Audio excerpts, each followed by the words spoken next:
Welcome, students, to Module 3. We're going to work on Module 3 and see what we can accomplish. I have challenged those that are here personally to try to come up with questions about the distinction between criminal and civil that hopefully helps themselves and or helps classmates.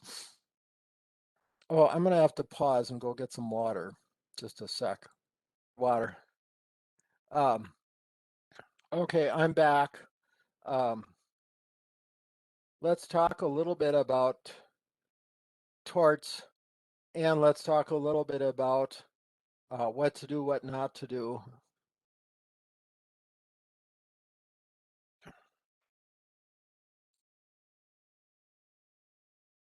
We're going to talk about intent, elements. We talked somewhat about elements within negligence. Elements can sound difficult to students, but when you deal with elements one element at a time, it's just not that hard, I don't think. And when you chart it out, it's definitely not that hard. It's going to use the regular logic that you use to solve problems. And I just challenge everyone to use Microsoft Word and more or less show the flow of logic that you already have. You have elements, you have facts. Each element has a citation. Of course, in the case of using the text, using the lesson notes in the course, you maybe don't need a citation for each element, not a separate citation, but you would use the same citation for each one, or the same two, which is basically the text and the course module 3. See if there's questions or problems about that.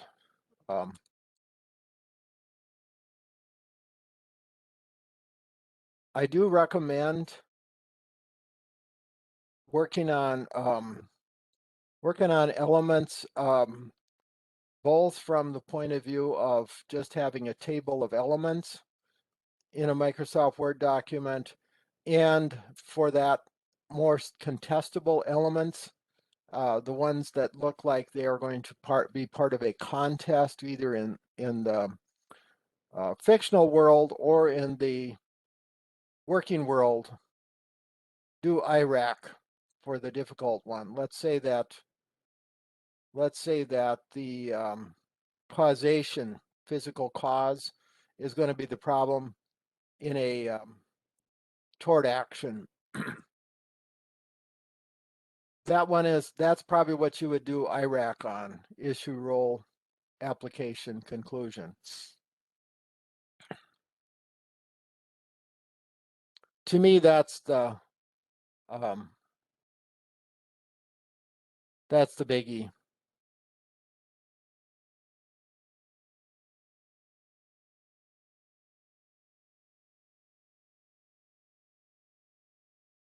Question I would have as a student: is it okay to use the text? Yes, it is okay to use the text.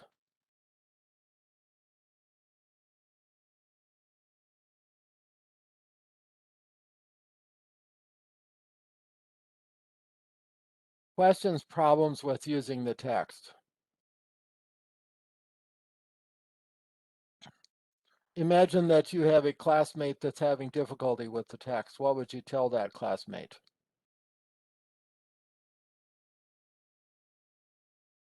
Did anyone have to look in 2 or 3 different places to even find the text this term? Or have you already got, did you just sort of find it in your account? The account that you go to separate from the course, just going to your textbook account. Okay, search bar in the text, okay. But in terms of just finding the text, I think some students system-wide and have had a little bit of problem just even finding their text. That's why I displayed it last time. And I suspect nobody here live wants me to display it, but I'm going to do it anyway for those watching by recording. I think it gets people going to say, why should we have to do that? But I see some evidence of students not using the text, using dumb content from the open web instead of the text, and that fails. Fails. So you got all of your list of modules. You get the list of modules, and you say, well, is it in module 3? No, of course not. It's not in module 3.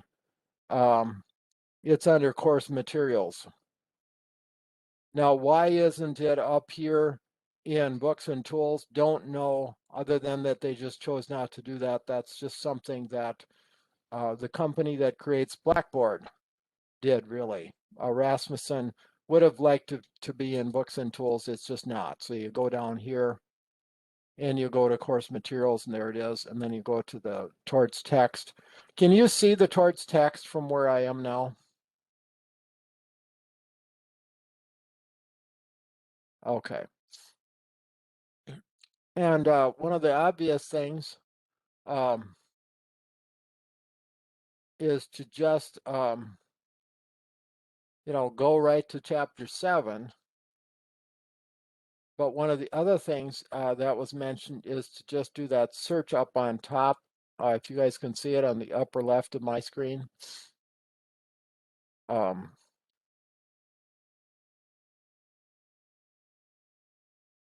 Trespass.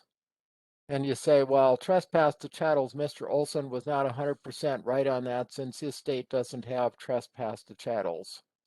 So you say, well, I'm not going to use Mr. Olson's. I'm going to look a version of it. I'm going to go to the text. And that's not a dumb thing, doesn't offend me. You're not going to necessarily have me with you. I'm 67 years old. I will not be even living, hopefully, by the end of, hopefully many of you will outlive me, and you will still be at work when I'm gone. So you're not going to be able to say, well, my old professor can answer this question. Even if I answer the question, I'm going to say, after I've answered your question, look it up in your state before you turn it over to your boss. So your state may not call it this, but this is a good thing to learn. And so here's elements, and it's all listed on page 191.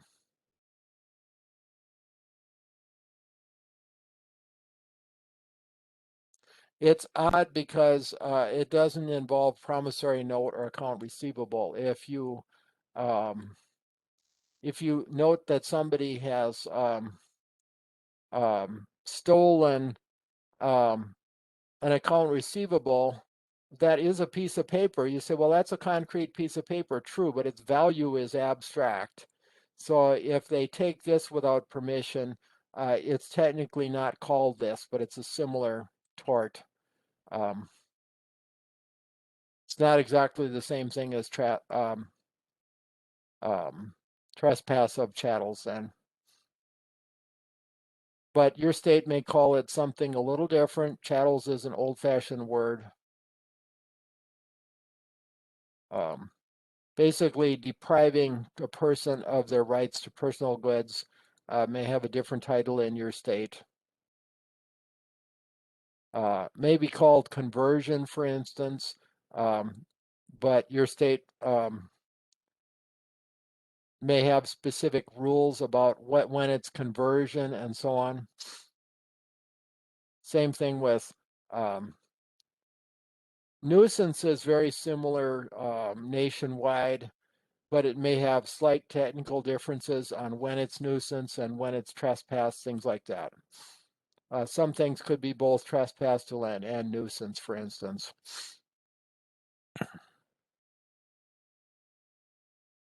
I think that you're going to figure out most of it, maybe all of it, by text content and your summaries right in the course. I can brag about the course because I didn't create it. Another instructor did and did a wonderful job. One of the wonderful things that was done in the course itself is that the text concepts were independently researched, and summarized by the person who created the course, and that helps a lot. And some sore points, and I did consult a little bit on this course, but basically just said, well, please cover the difference between torts and crime. It got done very well, and it made this course more user-friendly than the previous course of the same name. I like this one better.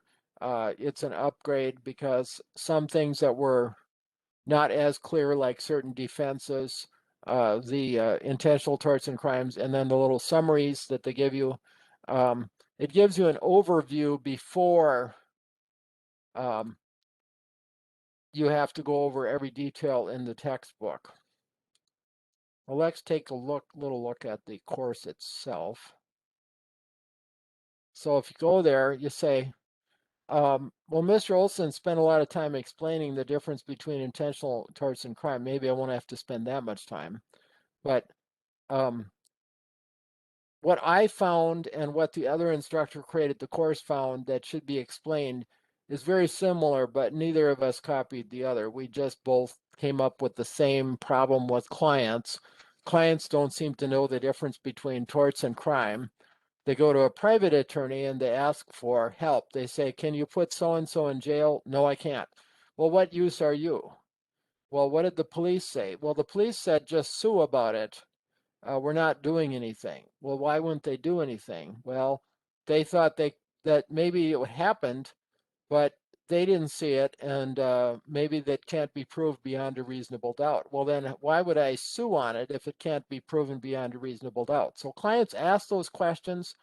The lawyer ultimately has to sign for the answers or verbally deliver the answers, but you can certainly help and draft the answers for that for the lawyer's signature.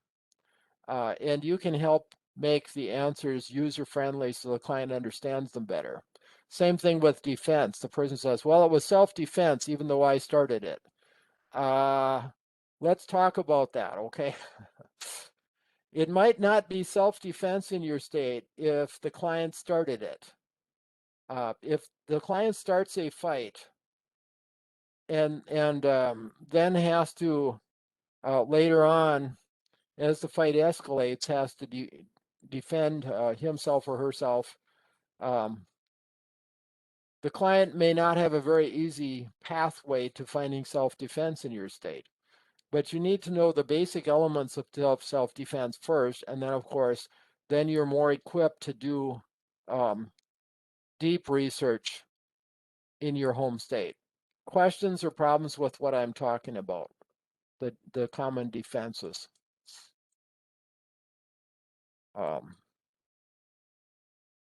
Yeah, and provocation may not be a very good defense. Jessica brought that out in the chat, which is a good comment because some provocations, and depending on the case precedents in your home state, some provocations could create a certain type of defense, and other provocations would not, and that can be kind of a fine point.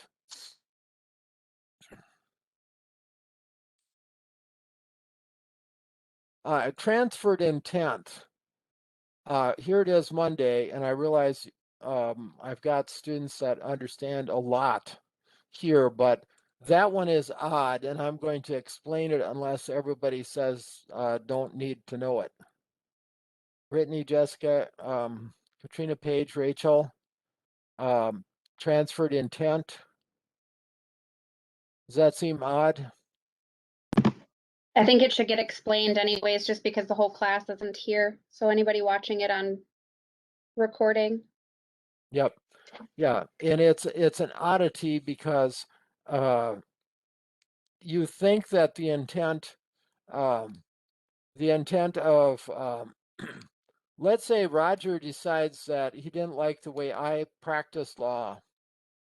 Roger says, well, you were too tough on me. I was on the other side. You were too tough on me. I'm going to run you over with my pickup truck. So Roger starts to try to run me over. And that actually happened in real life. Somebody tried, well, either tried to run me over or just throw a real scare into me, but I managed to duck behind another car. And I suspect that maybe the person was one of those jaybirds that thought that he could throw a scare into me. But you throw a scare into somebody with a pickup, and if your steering is off by just a few inches, you kill somebody. Any questions about that? And I don't know the name of the person who did it. It all happened so fast. I didn't really get the license plate, but somebody did that to me years ago. But what if that person had instead of just barely missing me, throwing a scare into me, making me upset, instead of doing that, let's say that the person didn't see somebody else darting out from the cars and hit somebody else. Was the intent to scare or injure me transferred over to the next victim? What do you think?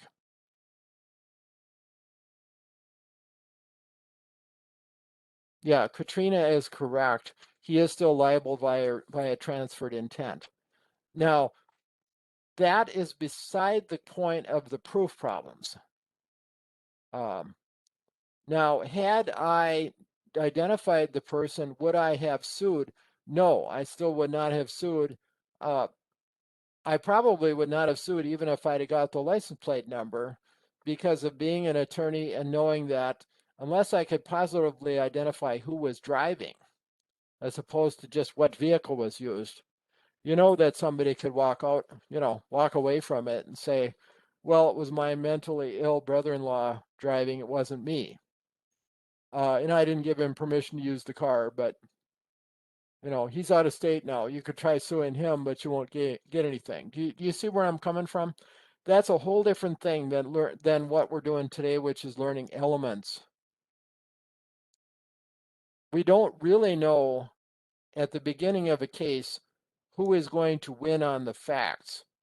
What we do try to figure out, though, is if the elements are in the story.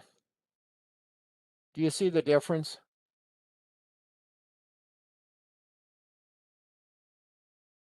The beginning of a case. It's similar to the beginning of a tort case. And you say, well, and I would like you all to be able to say, based on my chart, I did a couple of charts. One is the elements, and the client's story fits all of the elements. But it looks to me like we just don't have the facts, at least not on causation, for instance, or in my case, even if I'd have been able to identify the pickup truck, unless somebody was watching from one of the houses near my house and actually saw the person and identified the person, identification would have been a problem had I tried to sue. It is theoretically, at least according to law, it is easier to win an intentional tort case than a criminal case based on the same facts. Does anybody know why? And if so, well, who knows why? If you know why, please state something in the chat or unmute and talk.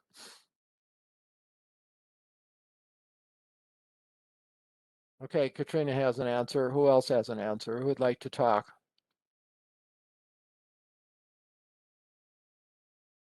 Would like to talk out loud? Some folks have. Can you unmute for a bit and state it out loud, Katrina? Would that be okay? Otherwise, it sounds like I'm doing all of the talking. Yeah, no, that's fine. So basically, the way I see it, when you have a civil case, you're proving beyond a preponderance of evidence versus proving beyond a reasonable doubt, which is what's needed when a crime is being prosecuted. Right, absolutely. And the problem sometimes, though, proving an intentional tort is that we don't necessarily unless there's major injuries and the person doing the intentional tort was a wealthy celebrity or wealthy business person, we may not want to hire an investigator. So in some ways, criminal prosecution, even though it's a higher standard of proof, you also have a higher standard of investigation rather than us just doing it. But it would help if you had a paralegal who was willing and able to go out and investigate, interview witnesses, talk to everybody in the neighborhood and things like that and find out if there is proof. So you talk about essential elements and defenses. When we do a hypothetical problem, though, we don't really give you all the facts because it would take tremendous amount of time to analyze all the facts in a case typically. All the facts would indicate like all of the witness statements and things like that. I'm going to talk about this at the end if I have time. This is in the announcement, and I really ask that all students look at the announcement. There's bad habits, and I'm not trying to blame. What I'm saying is let's learn, let's work with these things. There's bad habits and ideas, lack of focus on time management. There's some terrible educational ideas from the past or bad on-the-job training. There's some folks that feel like if you can find other people's final answers on the web and submit them, that it somehow works. It's somehow a memory system. No, it's not. It doesn't work. You won't remember anything that you copied from somebody else. If you do, you won't remember it accurately. What you remember is stuff you did and thinking you did. That works. It gets you ready for high level work. And of course, it's honest. Holding on to partial work is very bad. It results in educational losses, but it also results in thousands of dollars in losses to clients and lawyers. So we don't hold on to partial work. And again, this is in one of the announcements, so you can look at it there. But good habits and ideas, think for yourself. Type out your own analysis. Be honest about where you got your forms, information, and ideas. Cite right after you use each source. This works. This is so good because, and again, I've checked this out with lawyers. Lawyers like this. They can tell where you're at, what you understand, what you don't.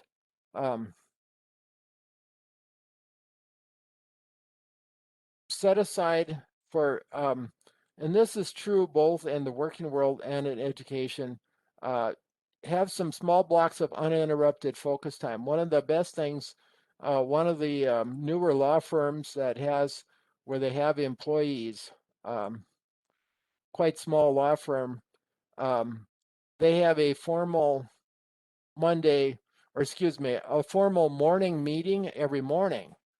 And that sounds silly. What do you need a formal meeting for? But they are uninterrupted and they go over what's needed for the next day and then the next few days.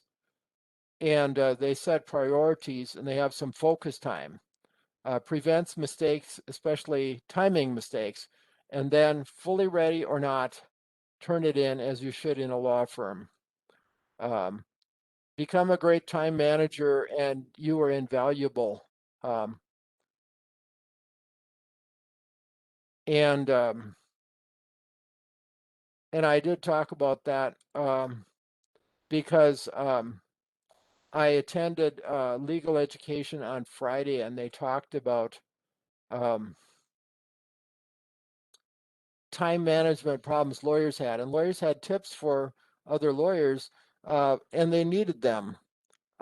You would think that lawyers would be the greatest time managers in the world, but lawyers have negative incentives just like students do. In fact, more so, lawyers become procrastinators sometimes because every once in a while you stall and it helps. And it's but it creates a very bad habit when procrastination fails, which it frequently does. It fails very big. It costs major bucks. But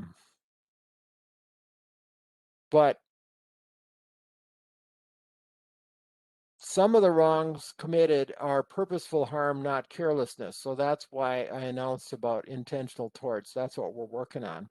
A crime is not tried as a tort is not tried as a crime.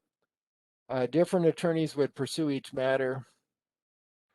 The public prosecutor is not allowed to go take a tort action against the defendant and go for the big bucks.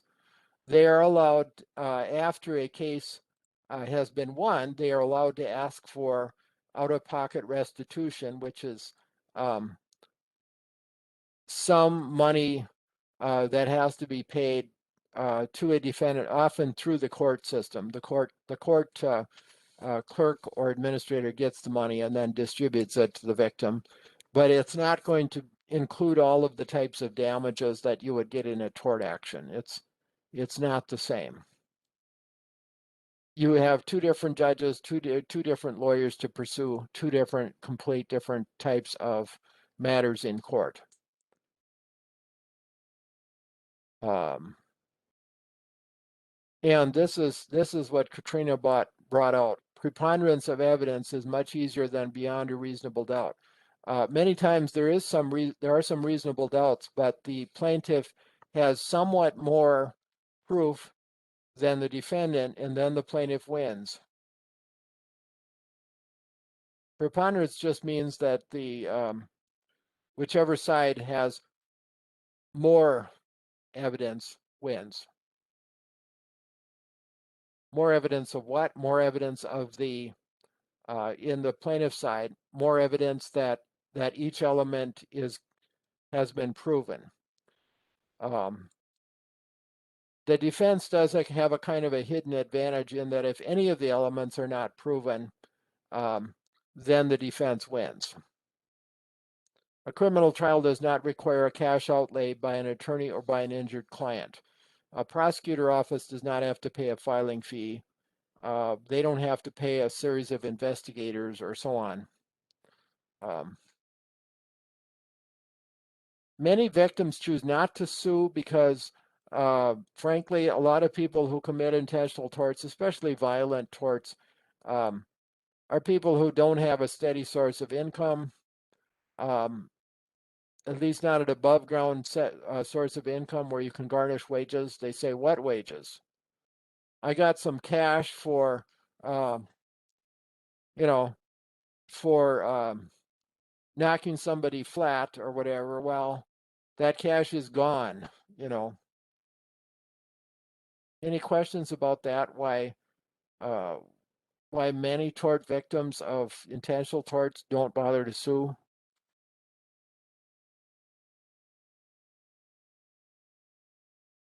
I have a question. Yep. So I guess it's maybe more of a comment than a question.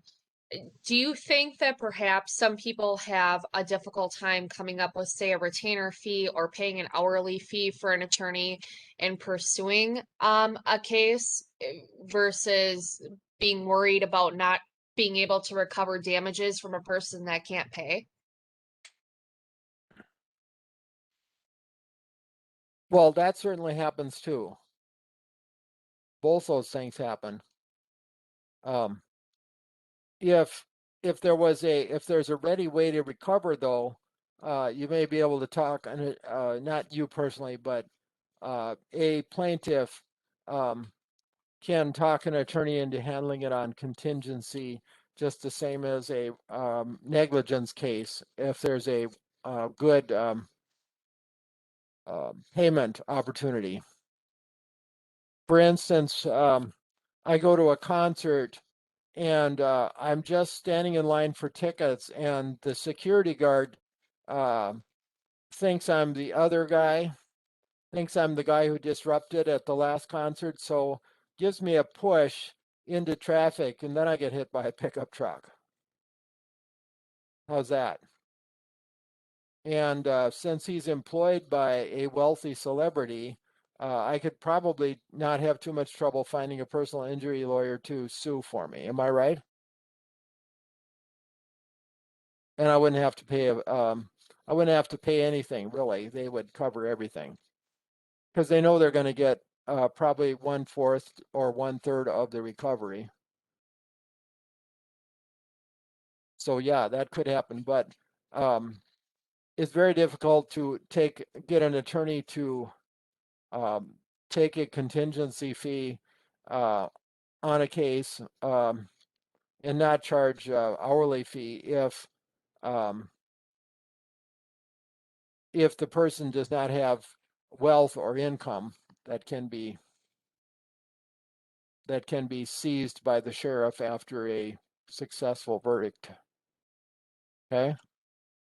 Yeah, that makes sense. That was the reason I asked too, because where I work, they really don't operate off of contingency. That's they push more for that hourly fee and for a retainer versus contingency fee like you had talked about, and I see that Jessica commented that as well. Yeah, it's the other thing where it frequently you're not going to get contingency fees or any other torts or certainly other civil matters where there's not a big pot of gold at the end of the rainbow.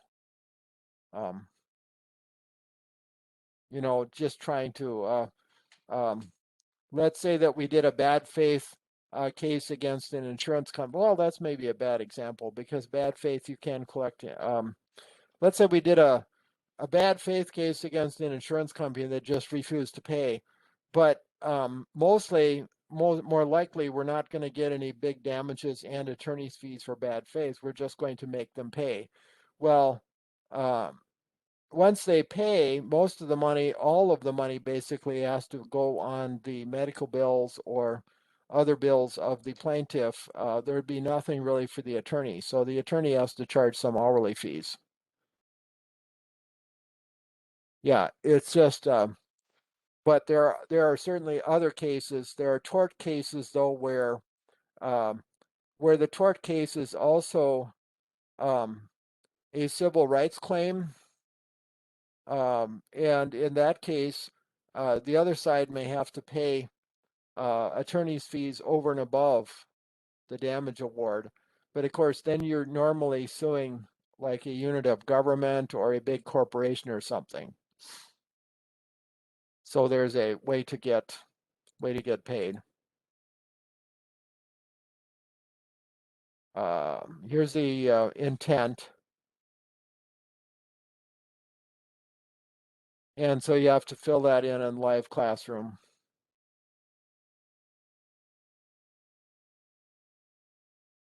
We'll go to share content to show you where to put the word intent. So you have to go to live classroom and use this editor to answer in the box. Question 1.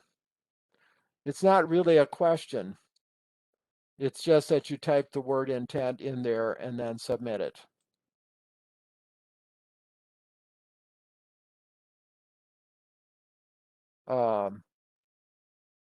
Difference between intentional torts and crimes. The difficulty comes from the fact that the act of the tort action of the tort feature may be the same as actions in a crime, but the definitions are different.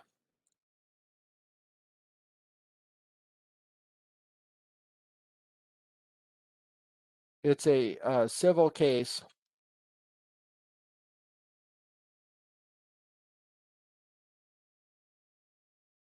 on behalf of a person, and criminal is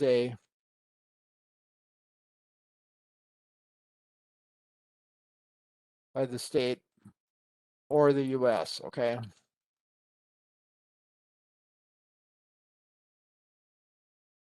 So an easy way to tell when what you're reading is that does it say actually, let's see.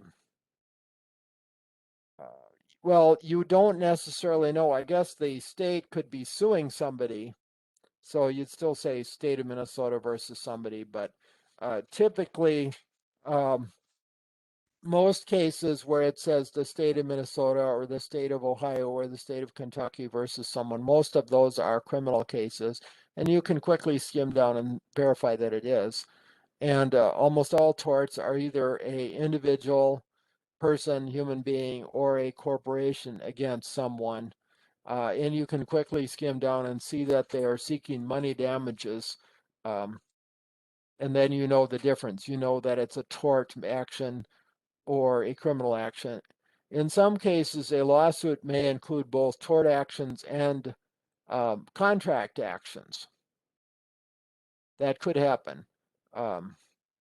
Let's say that a person bought an item of equipment that caused both damages and it was in violation of contract. You could sue on both contract and tort. Any questions about that?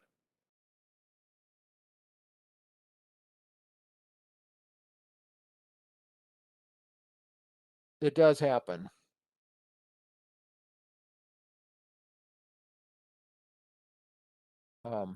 A wrong against someone may be there may be a contract, a violation of a contract.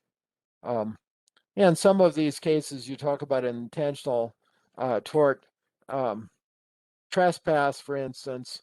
There may be an agreement on boundaries or something, and if a person breaks that, they've both breached an agreement, aka a contract, and they have committed a tort, both. That can happen.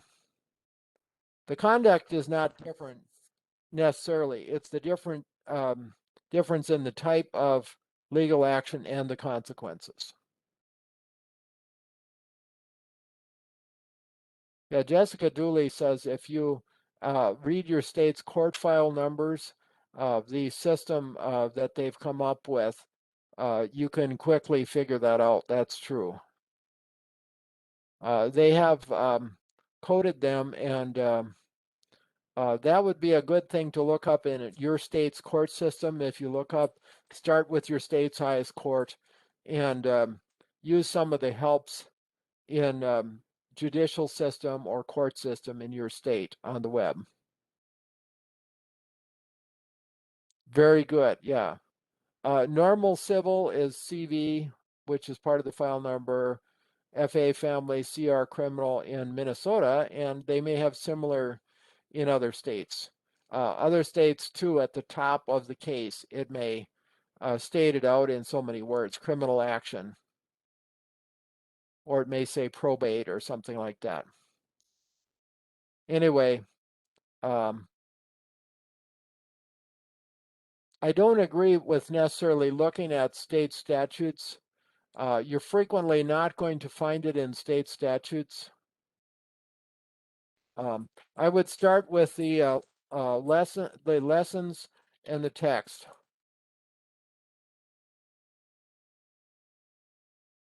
State statutes may be misleading because they may end up being statute of limitations for something and not the substance.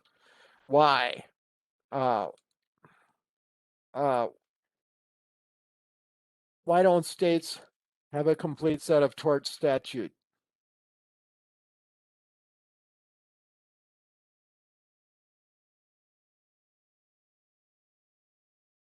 It's because of common law. A lot of torts are common law, judge-made law. So a lot of students have been frustrated as they've gone through this. And I don't dispute the idea of looking for statutes, but many of you, it's good to look for them and then be frustrated because you say, why isn't there? It's there. The reason that they aren't there is because of common law. So start with the text and course content, okay? Yeah, use case law, but case law is not necessarily going to work that well because a lot of the cases, especially from the older states, are very, very old. Or even are based on English law. You know, if you live in a state from one of the original 13 colonies or a few of the states that came soon after, you're going to say, well, my state has adopted common law, but it's very hard to find because some of this stuff goes back to 1600, 1700 cases in England, and then these ancient cases from the early 1800s just basically agree with the English cases. Wow. So you're not necessarily, you're going to have a hard time finding handy dandy fundamentals in case law. Whereas the text has summarized it for you very well. And then when you run into problems, like you say, well, what's the latest on what infliction of mental distress, which is not ancient law? What's the latest on that? Then you can look up state law, and then it becomes more reasonable. Okay.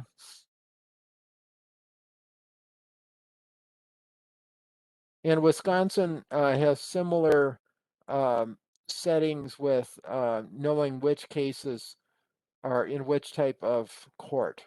Yeah, which type of court proceeding. They have symbols within the filing system. The case numbering includes letters that are useful. Okay.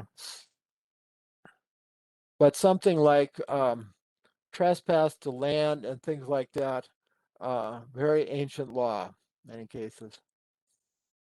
And I don't dispute using case law, but do not be satisfied with statute of limitations. So,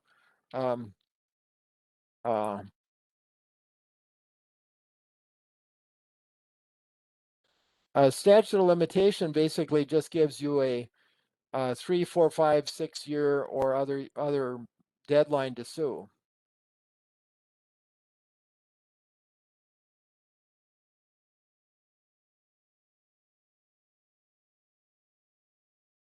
So don't rely on statutes and limits for substantive tort law. Those those will be helpful to you in the long run, but they aren't what we're really doing this week. I suppose they're a defense, but well, they are a defense, but they won't help you absorb basically what is assault, battery, false imprisonment, and so on.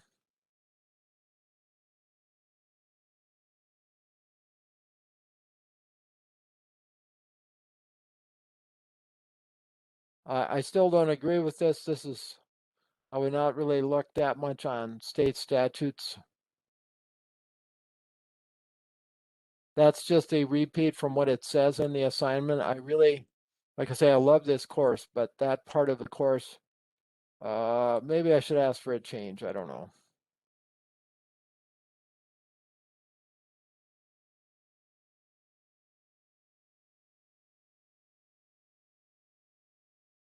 Actually, maybe they did change it and I didn't change the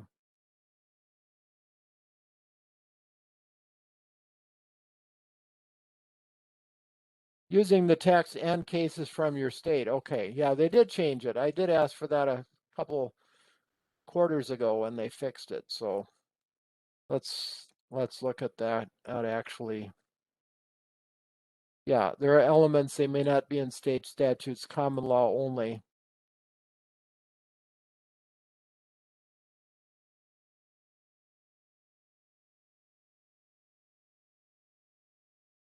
Yeah. Using the text and cases from your state.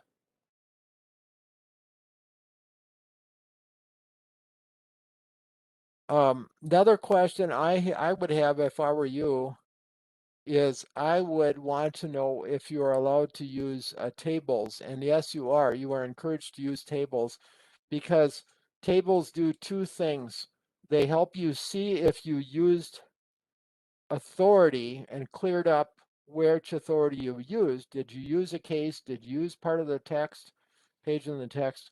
As you skim through your table, if you have a column called citations, you know you're going to win lots of points because you'll fill in every single box in there. And the same thing with if you have a part that has your own personal comments and analysis, then you know you're going to get points for that for good reason, as you should at work, at a good job. They should reward you if you're willing to give comments and questions as you compare facts and law. Why? Why should lawyers why should lawyers care about this?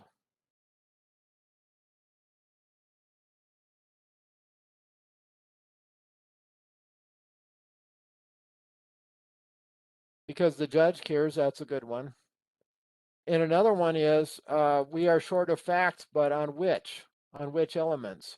We are always short of facts on some stuff as we start a case. But on which elements?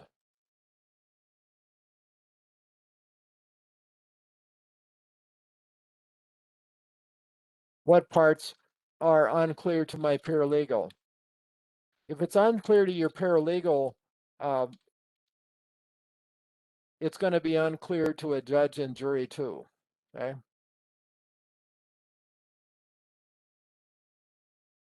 Yeah, Jessica Dooley, the judge cares, true. And Katrina Rollins, the sources need to be primary to support the facts. I'm kind of marshmallowy on primary sources when it comes to basic elements, because those will be similar in all states. The negligent infliction of emotional distress, though, will be different in different states, but the rest, you're going to find a lot of commonality between states. So I'm kind of not that worried about it right now. I'm really trying to get students to absorb and use basic elements and try to figure out where the preliminary facts that we know now at the very beginning of the case, where they appear to at least support an element, and where we are sadly short of facts. We appear to have no facts. That doesn't mean we can't dig them up later, but we're not going to follow through and do the rest of this case. We're just going to do a preliminary report on Tommy Smith's matter. Okay, so we are not going to follow Tommy Smith's case all the way through, but we're going to do a first report as if we really give a rip about Tommy Smith's case. Does that make sense?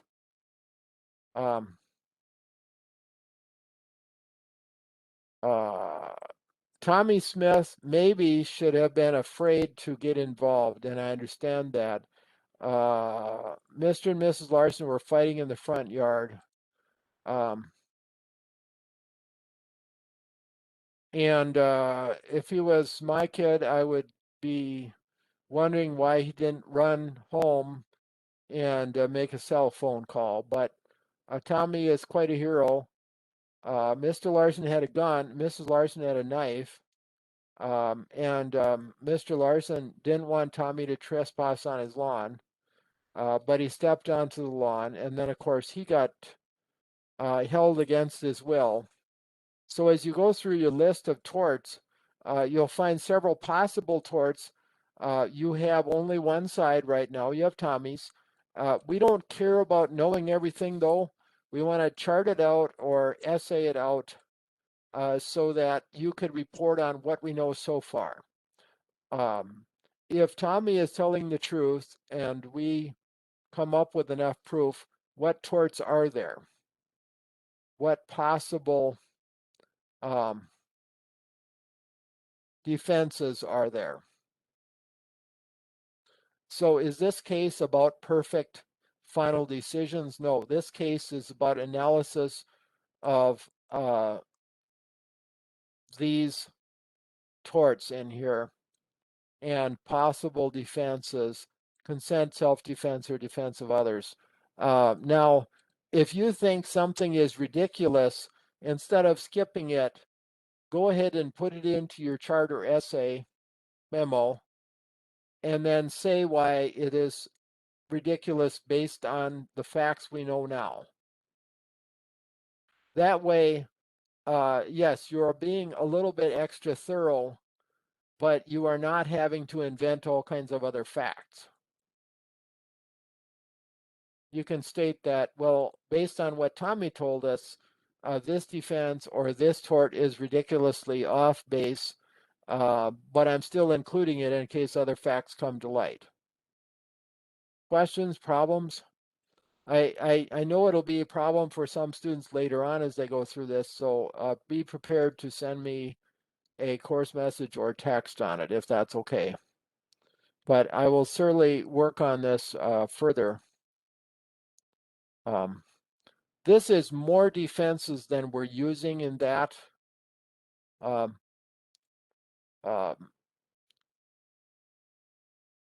you probably aren't going to use shopkeeper's privilege because none of the facts say that there was a store involved. Okay. None of the facts say that either of the adults were a teacher or any of that. So, you know, you can cross them off. If you want to be super thorough, you could put them all in your list and then state why they're no good. That's okay. But the prompt in the assignment, if you list those torts that the assignment talks about and those defenses the assignment talks about, that is very adequate, very good. You can get all of the points by using those. In many ways, the hard part is just to make sure that you're thorough in the sense in which I want you to be thorough, which is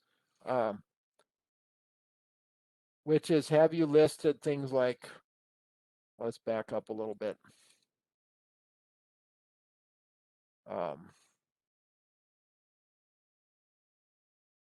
Does your list include facts, elements? Actually, I usually go the other way, don't I? I usually go elements way over on the left.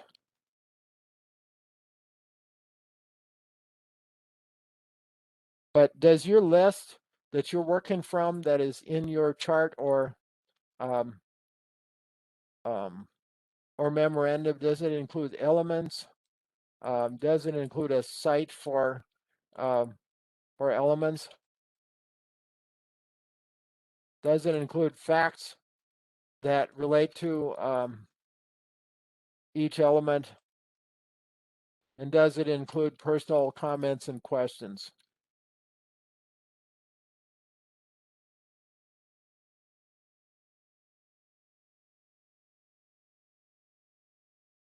And if you skip stuff, then can I see what you relied on? Did you read stuff and rely on it? Or did you just sort of try to use memorized information because you already know the law? Memorized information doesn't work. And I brought this up with people who are already quite knowledgeable. And I said, even if a Supreme Court justice from my state decided to audit this course but wanted me to score papers, if that person just said, well, I know this of my own knowledge, I'm a Supreme Court justice, I would say, cite one of the cases. You can cite one of the ones you ruled on if you want, but you have to cite something. And I'm sure that person would think that, actually, the ones I know would not think that was unfair. They would think it would be okay. They might laugh and say, well, Mr. Olson is sure on his high horse, but I insist on it, so I guess I've got to swallow and put in cites like everybody else. I think the justices of the Supreme Court of my state would say, yeah, okay. This retired attorney wants us to cite, and we're doing it, okay? And it sets a good example for everybody else, so they would do it. They wouldn't just say personal memory as their cite. They would put a case. They would use the text. They would use the content of Module 3. They would do something. What they would do better than anybody else would be to relate the element to the facts. They would be tremendous at that. Are you expected to be tremendous? No, you're not expected to be tremendous. You can get all the points in relating the facts and the elements, and then commenting on it. You could do very well on that and get the points. You don't have to do as well as the Supreme Court justice, but this is where they would shine. Actually, they would shine on all of these. But if they decided not to fill in the gaps, if they decided not to bring anything up from their personal comments, they wouldn't get all the points. They would have to do all of these things to get the points, just as you do. So I'm not picking on people who already know stuff, but I'm also not picking on people who don't know stuff and have to use the text. I use the text, and I cite it for elements. When I have to explain something to another lawyer, frequently what they want to know from me is from the law. So what do? I give the other lawyer, frequently I will give the other lawyer a citation and very little else, because the other lawyer already has personally analyzed, and I make them do most of their homework. So I may give the lawyer a cite and brief comment, but I also have to relate it to the facts, or else the lawyer will say, and then I have to relate it to the elements of the case. Okay. Okay. If I don't relate these things together and make some personal comments, they can't make head or tail out of it. It's not going to help. Another lawyer wants some quick confirmation even from me that they're on the right track. I will just basically give them a cite, a brief comment. I'll relate it to the facts, and I will ask questions because frequently, of course, it's a preliminary part of the case. Comments, questions.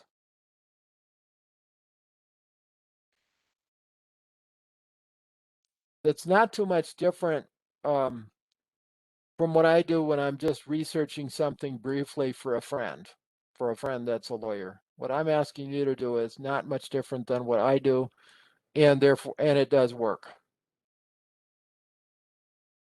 Okay.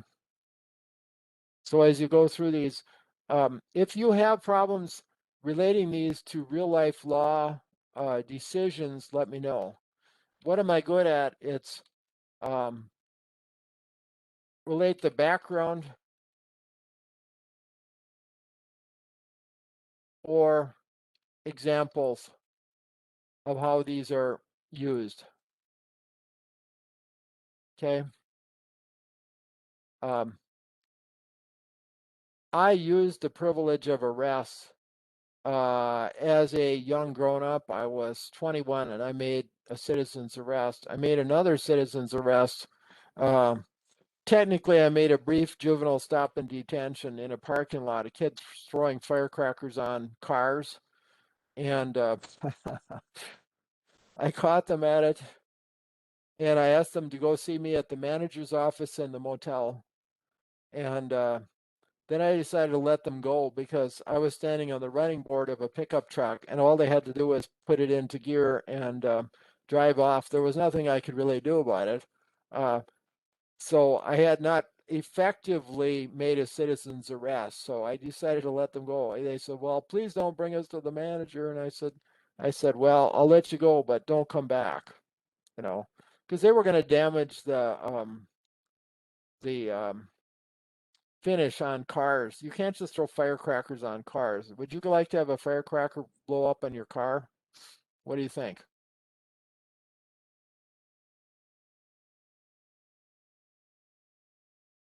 Who would like a firecracker on their car?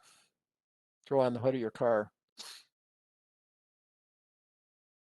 Yeah. Katrina would pass on that. Yeah.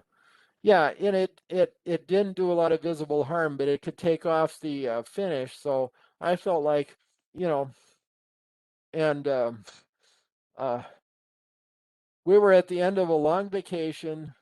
I had two kids, and I'm trying to think, were they both teenagers? One of them was a teenager anyway.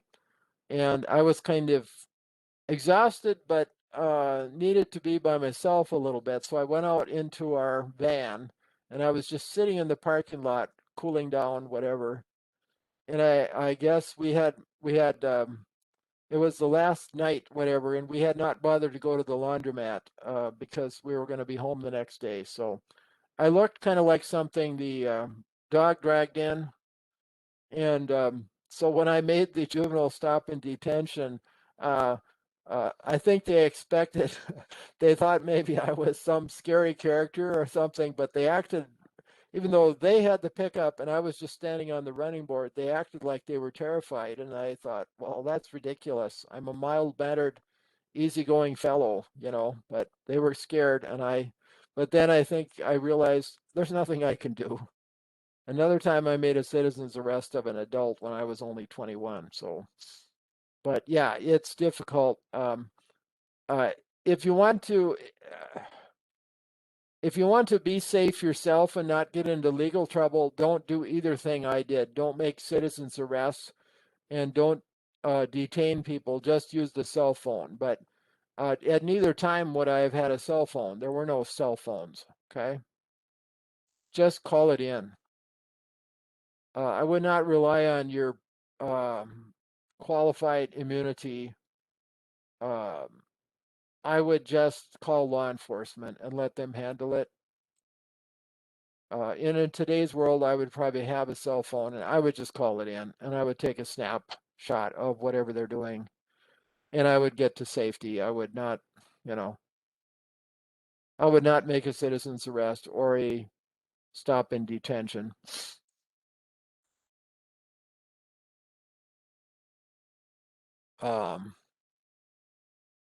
Family immunity, spousal immunity used to be that you couldn't sue one another, but there's some homeowners cases, you know, where maybe you should be able to because insurance will cover it.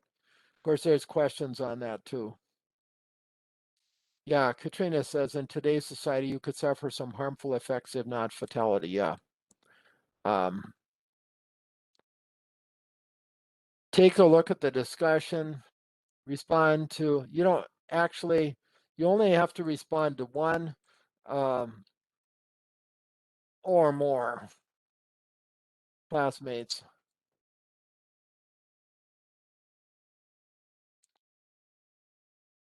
I did deal with a case, we decided not to sue, but a case in which involved a dog, but it was not a dog bite. It's interesting. And that was the actually that was not an intentional tort, so that's not similar to this, is it?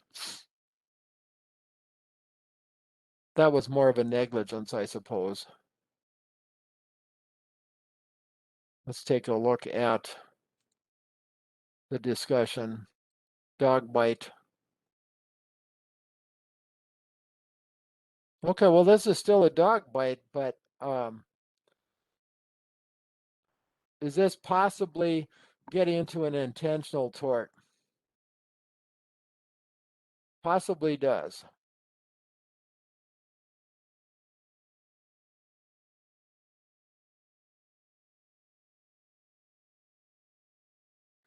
Although to some extent this is a separate kind of a tort, so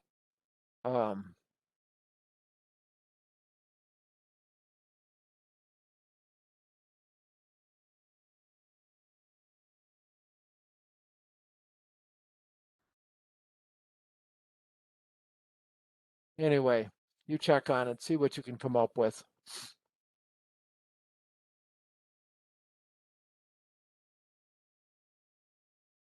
Iraq, we dealt with that last week. Justice Studies Club, we're going to do a meeting on domestic abuse. Now, this is kind of interesting because if that is one reason why you are interested in Tommy's case this week, because it involves domestic abuse, we're going to actually talk to somebody who works in that field in a Zoom meeting. Does this earn points? No. No points. This is a club activity that's voluntary.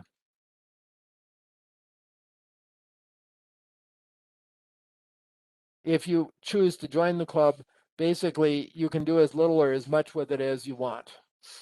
But a lot of my students are interested in helping people who have been domestically abused, hopefully in a less dangerous way than Tommy was. You don't want to be in the situation of possibly being hurt or kidnapped or something like that.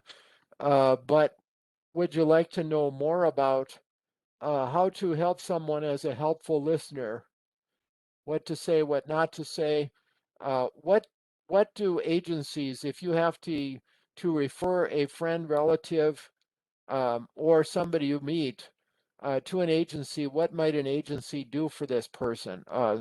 In our case, in my county of my state, we have an outfit called Hands of Hope, which is in a couple of different counties, and they do their utmost to help victims of crime, and domestic abuse is one of the ones that I think they do best on. They do very well. So I would suggest if you can, it's going to be June 10th at 7 p.m. CDT, and I will send out a Zoom invitation to anyone who messages me, okay?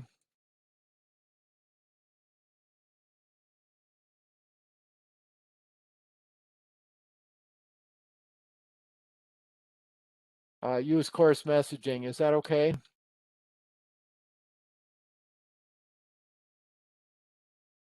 Yeah. Yeah, and it's been a good way not to earn points, but to solidify and to sort of make real what you've learned in paralegal studies. And of course, you are also joining with criminal justice students in this, and it's very helpful for students that can cut loose an hour of time to talk. It probably will not take us a full hour. It will probably be a 45-minute activity, but students that have participated really are enthusiastic about being part of it. So let me know. And that's all I had for tonight. Thanks very much. And it's not till June 10th, so it's not this Thursday or next Thursday.